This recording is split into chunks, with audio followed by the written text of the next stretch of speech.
আসসালামু আলাইকুম প্রিয় দর্শক। মানুষ যখন সুন্দর করে আঁকে, সুন্দর করে সুর করে বা সুন্দর করে গেয়ে থাকে, তখন তাকে শিল্প বলে।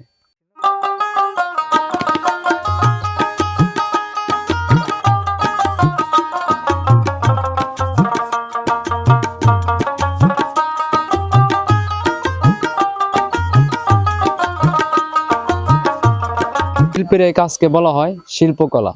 আর বাংলার ঐতিহ্যের সবচেয়ে প্রাচীনতম শিল্প হচ্ছে মাটির শিল্প বা মৃৎশিল্প।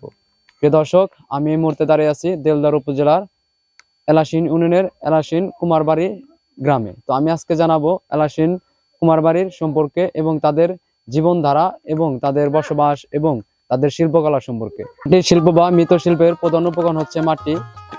সব মাটি কিন্তু তাদের কাজে আসে না, এঁটেল মাটি তাদের বেশি কাজে লাগে। তো আপনি প্রথম যে কোনো জিনিস তৈরি করতে মাটিকে আপনারা কিভাবে মেরামত করে নেন?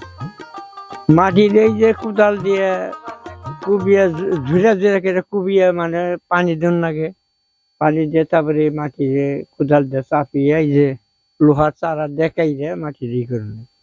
মাটিগুলো কোথা থেকে সংগ্রহ করেন? এগুলো আসে নানান জায়গার শুনে, মনে করেন যে নাগরপুর শুনে ওমরে এই বাসাল শুনে, তারপরে যে আপনার যে কাশিল দিয়াল আছে ওদিক শুনে আসে। মাটিগুলো আপনারা কিভাবে মানে ক্রয় করেন বা কিনেন? ওই টাক দিয়ে তারা নিয়ে আসে, আমরা মানে প্রতিটা কত টাকা নেয়? ৬,০০০ টাকা। ৬,০০০ টাকা। তো এখান থেকে সব খরচ টরচ বাদে আপনাদের পোষাইতো আলহামদুলিল্লাহ? মানে খরচ ওগুলা হিসাব করে গেলে মানে ৬,০০০ টাকার মাটি রাখলে ২ ভাড়া ই হয়, মানে পাট হয়, বুঝলেন?